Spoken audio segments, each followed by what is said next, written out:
Hello my battalion and viewers, I'm the Knight of Arcane, and today is the start of my Ben 10 block, where for this week, we'll be having free Ben 10 related videos coming out. This is partially acting as my replacement for the original 1000 Ben 10 related sub goal, while I put the original goal in the ideas to do later list. But to start this off, I asked Popcross Studios, Kyngpin Creations, DempseyJ Illustrations, and Nerd Comics Inc. to each give me a Ben 10 alien and a suggestion on what to turn them into for this Ben 10 variety episode. I was given some great suggestions, along with some new ideas to try out, and I believe the 4 pieces came out really good. So let's check out the Ben 10 variety episode, shall we? As the world changed, the water level rose, and the forced evolutions of the merfolks took place, other creatures evolved too. Plants and animals were also forced to evolve to survive the new world. And with it, new creatures and monsters came with it. Some of these monsters evolved due to their locations, while others were turned by mermaid magic. But the end result was the same: the creation of sea monsters to attack and prey upon the merfolk and their communities. One dangerous creature is the accelerating 8-fin sea raptor, a thin and speedy blue and black sea monster, roughly the same size as a great white shark, but 10 times faster. It was said to be one of several creatures a mermage by the name of Azimuth was trying to make more useful for the kingdom he was in. But something went wrong, and they rapidly evolved into sea monsters and attacked his kingdom, with 10 of these monsters having escaped and were then somehow able to reproduce at an alarming rate. 8-fin sea raptors will tend to hunt in pairs, sometimes racing each other to see who will get to their prey first, and sometimes luring their prey by pretending to be the only sea raptor chasing them, only for the second to pounce when their prey thinks they can get away. However, their most dangerous ability is when they use their speed to create whirlpools, sucking their prey in and either making them dizzy and easy prey, or bringing them straight into their hungry jaws.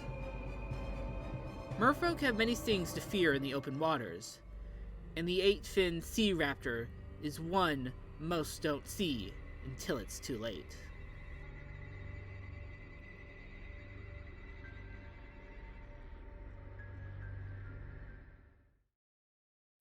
Hey Amelia, mind helping me for a moment? It's pretty much my job here while I'm stuck in this world. What are we working on? I got to re-enchant some armor for a client of mine, a Sir Bloom of Pyros. Okay, what's the story here? Well, the knight first came to me a few years back, technically before he was even a knight, and was looking for armor to help him slay dragons.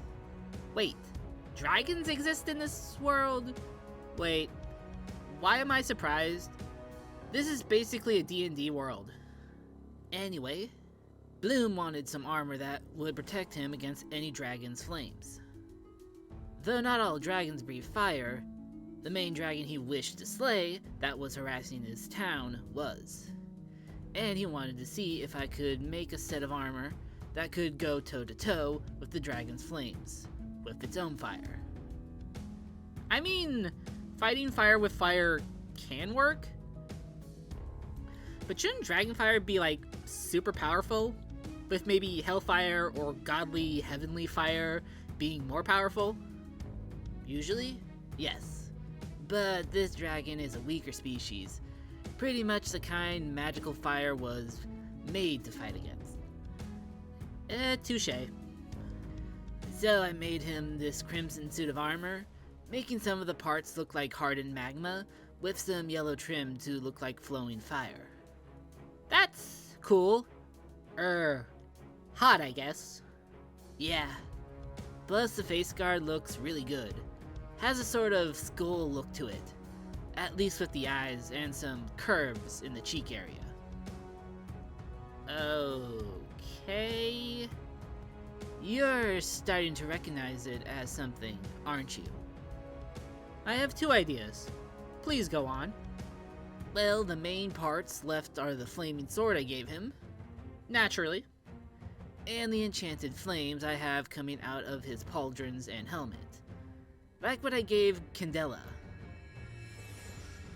Also, the armor is able to shoot small fireballs, but will need to recharge if Bloom uses too many, or can send out a heat blast when surrounded. Why? How? Forget it. Yes, you turned Heatblast from Ben 10 into some fantasy armor, and gave it to a guy named Sir Bloom, which relates to Steve Bloom, the original VA for Heatblast. Why did you choose to call that attack a Heat Blast?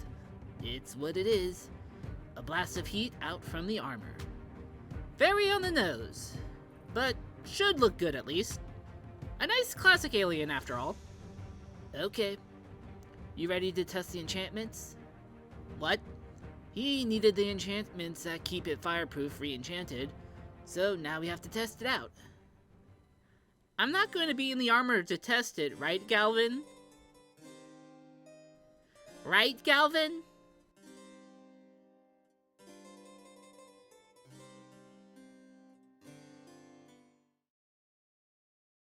Kaiju are a major threat to the world at large, able to absolutely decimate entire cities that get in their path. Being first spotted off Japan's coast, over the century, more and more kaiju have appeared, causing mayhem and destruction in their wake. While there are some that believe the kaiju are protectors of the planet and of the natural order, that only really works with a small percent of the beasts, with most just monsters acting on instinct or with actual malice to the world as a whole. One such creature, which we have called Diasharda, is a big rocky and crystal lizard like kaiju that was resting for a long time in Diamondhead on the island of Oahu before it was forcibly woken up during the Pearl Harbor bombing, attacking US and Japanese forces alike. After a long conflict, Diasharda left the Hawaiian island, though the US fleet there was decimated. It wasn't seen again for over 50 years, though the US knew to keep an eye out if it did attack again during their Pacific campaign during World War II. However, with more kaiju waking up in recent years, Diasharda has been seen numerous times now, always leaving behind the signature crystals that form from its breath and steps, encasing living beings alive in a nigh indestructible prison as it lays waste to the world. Though, reports show there are some changes to it since it was seen leaving Hawaii. It was last reported in Arizona, quite literally turning Chase Field into a diamond field, as it moved on. Scientists are hoping to find a way to break this kaiju for good, along with studying the durability of the crystals, while more profit-driven politicians and CEOs are hoping to find a way to keep it under control and farm this ability to line their pockets. These people have been secretly dealt with, as agreed upon, by the Antaeus Corps. Reports have been made that some kaiju have come from entire species, while some are believed to be the last of their kaiju kind.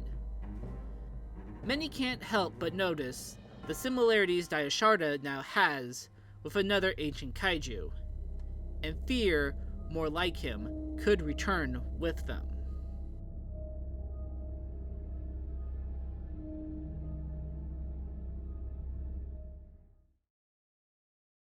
What happened here? Usually it's a bit more rowdy at this time, but it's pretty empty. You wouldn't believe me if I told you what I saw. Is that a dinosaur footprint in the floor? Again, you wouldn't believe me with what I've been through tonight. Fair. You okay though? Yeah, I'm fine. Needed a few drinks, though. Right, well, corporate is finally allowing me to talk a bit about one of our projects that we're doing for a group calling themselves Man of Ink, I think. Anyways, this group wanted us to make some animatronics based off aliens from Ben 10. Dope. That was during peak Cartoon Network.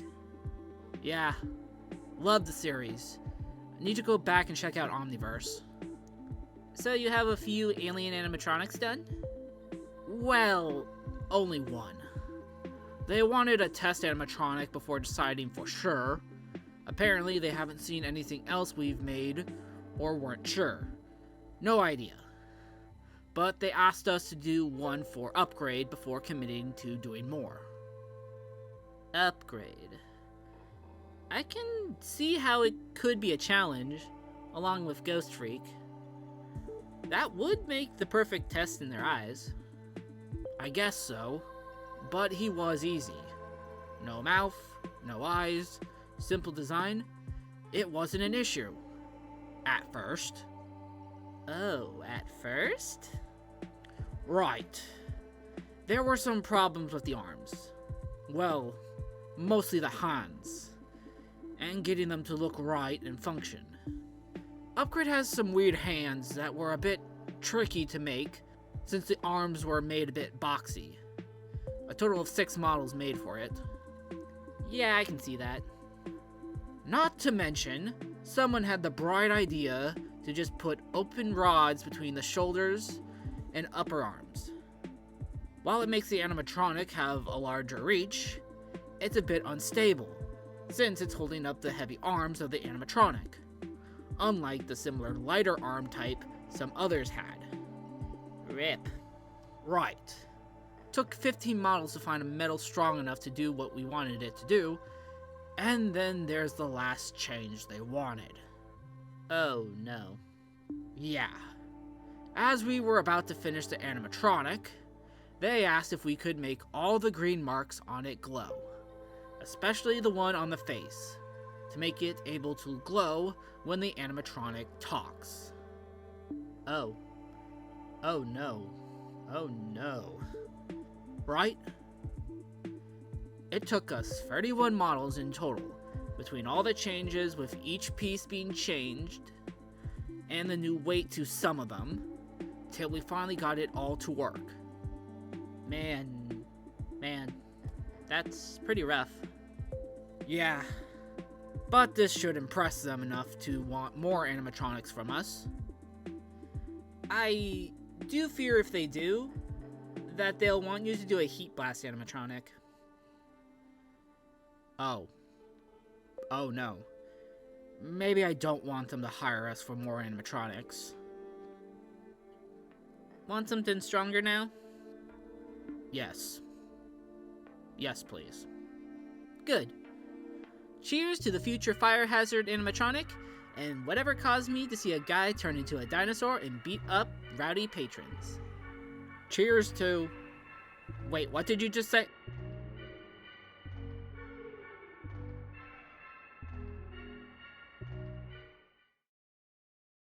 And that was our Ben 10 variety episode. I love how they all came out and enjoyed making them. Think our Diamondhead Kaiju came out great for our first ever Kaiju drawing. But what did you think of them? Let me know in the comments, along with other aliens I should turn into sea monsters, fantasy armor, Kaiju, or animatronics, and other ideas I should try with Ben 10. For more Ben 10, we have when we turn them into Spider-Man, and when we turn them into JoJo stands. And if you'd like something else, we have when we turn Godzilla Kaiju into fantasy armor, or you can check out our X-Men and Deadpool as monsters. And if you liked what you saw, then leave a like, and subscribe to join our growing little Arcane town, to be in the know for future videos, polls, and the rest of the Ben 10 block. Thank you again Popcross, Kyngpin, DempseyJ, and Nerd for the suggestions for this amazing variety episode. Anyways, thank you for watching, and I'll see you all next time. Later!